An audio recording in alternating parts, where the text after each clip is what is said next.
Thank you, Mike. A few reflections of what's been quite a long time involved in this. Initial analysis was based on PTIR and funnel plots, and I think it's fair to say there was a steep learning curve for all the surgeons involved in the process, which, to be honest, was mainly because we didn't know what a PTIR was or what a funnel plot was. But that's an admission. But what really led me to think or to know is that if I didn't understand it then, neither did the other surgeons. There are surgeons now who don't understand it, but it takes a while to get people to get to grips with what their data actually means.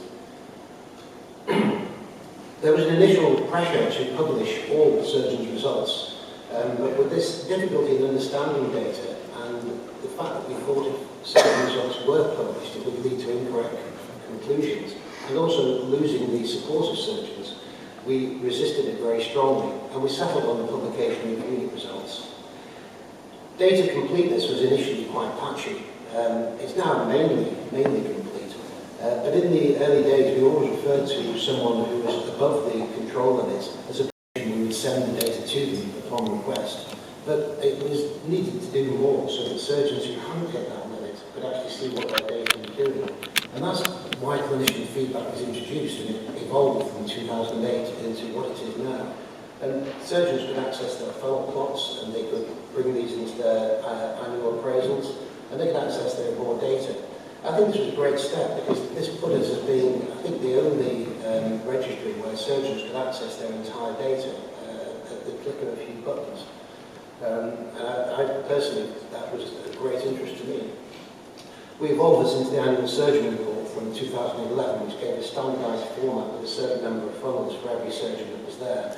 And this was specifically geared at appraisal, but also geared at people who weren't particularly adept at going onto websites and finding out about things. So the early NJR analysis, looking at all cases, found that there were three major factors that influenced outcome: age, gender, and primary diagnosis, and also prosthesis type and fixation method. And it seemed really relevant that we made a case mix adjustment. And we take other things into account as well with the case mix adjustment, but those have the three with the biggest influence. And this was introduced into the 6 monthly data reviews from 2011. Case complexity was not adjusted for, pardon the typo there. And we actually still feel, and with the specialist societies as well, that it would be very difficult, if not impossible, to accurately adjust for case complexity. But experiences taught us that really the surgeons who do the more complicated cases tend to get the better results. And I think I've always felt that this is something which is overemphasized, and by some surgeons there's a knee-jerk reaction to having drifted over the lines.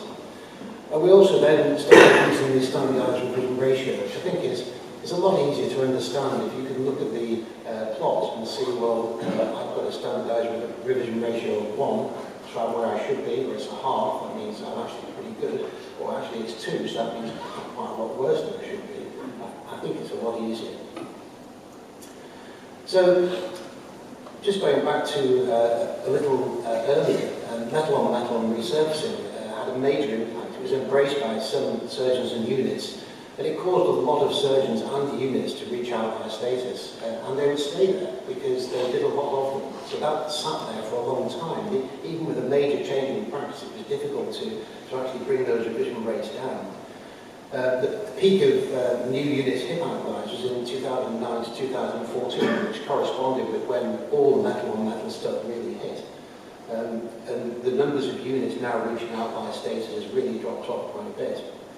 So what we introduced in 2015 was the rolling last 5 years of data. So at that point, we were still measuring the entire NJR, live NJR data.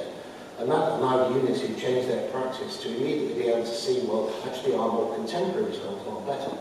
And in 2019, we moved that to the last 10 years because I think it was clear that some units could actually not get enough new cases in that were done well to wash out those long ago cases. So, and basically the summary of that is on the bottom line. It allows changing practice to impact contemporary results. So, I wanted to make a point about brand usage, which is one that some of you have heard me make before. There's a high number of brands used by some surgeons, and it correlates quite well to higher revision rates. So So surgeons who stick with a limited number of brands seem to be able to produce better, more consistent results. That's perhaps not surprising. There's an example here, this is union knee surgeons compared to union knee surgeons. And you can see that there's one outlier sits over here. And he's actually used 15 different brands of knees in the past 10 years. And some of us didn't know there were 15 different brands, but there apparently are. But, so 15 for him. But most of these surgeons here have been using 7, 8, 9, 10 brands. These surgeons here have all been using 3 or 4. I think there's a very strong message in that, really. That if you want to find an implant that doesn't work, if you do enough of it, you'll find it. Sorry, I missed a point there as well. The 18 surgeons have used more than 50 stem and cut combinations over the last 10 years, 3 of whom are outliers. The person who's currently holding the record has done 70 hip stem combinations, which I'd staggered. 25 knee surgeons have used more than 20 brands, and they've got quite a few outliers amongst them, but nobody's sitting below the line. It's anyway, point made. So the annual report, Tim's touched on the 3 main different ones, the annual surgeon level report. But we were finding that many surgeons were still not looking at their data, so when they were notified that they'd gone over the top line, they seemed to be taken by surprise, including one surgeon who once said to us, "What's the NJR?" So what we did, the issue is that if someone is down here, and this is their successive plots in fact, it's in the older days when things moved from left to right as well as top to bottom. By the time you get to there, and you get your notification that you're above the line, there's probably a lot of damage saved up, and it's going to take a lot of time to rectify. So we introduced what we call the alert notifications, people in this borderline zone between the 95th and the 99.8 level. So virtually no one who gets to outlier status, being above the top line, hasn't already had a notification to say you need to be looking at your practice. So returning into control, the time taken can be very variable. It depends on if there's a cause that can be identified and rectified, of course. But it strongly depends on the temporal distribution of cases. So, for example, if someone becomes a 5-year outlier, but it's their last 2 or 3 years that are full of, let's say, infections, it's going to take 3 years for those to wash out over a 5-year period, assuming they've made that correction. But if it was a problem that only started happening 4 or 5 years, or let's say 8 or 9 years, then that will actually move out quite quickly. So that distribution really does affect it. It's one of the things we look at when someone's outlier status hasn't improved, to see where those revisions all occurred. But we were facing the problem of what to do about persistent outlier status. And we defined that as being after more than half of the period under consideration. And so what is done then is a re-notification, and we involve the units, the surgeons. Again, it's up to them to manage it. The CQC will be involved at this stage, and we notify them of the issue. But for those who aren't rectifying their position way past that time, then we have developed a system of the ECRs with the BOA. So the BOA elective care reviews were introduced in 2018, and what these have been formed from is cases that hospitals that we recommend, they seek an ECR because their results are not improving.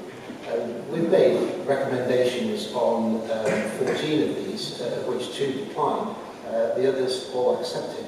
And 8 of these were completed in the period 2018 to 2020, and all but 1 of those has actually improved their data significantly. And this is one example of one of the earlier reviews. This is their 10-year data from an ECR that happened in 2019. But I think that seems to be heading in the right way, and I feel that this system has been beneficial.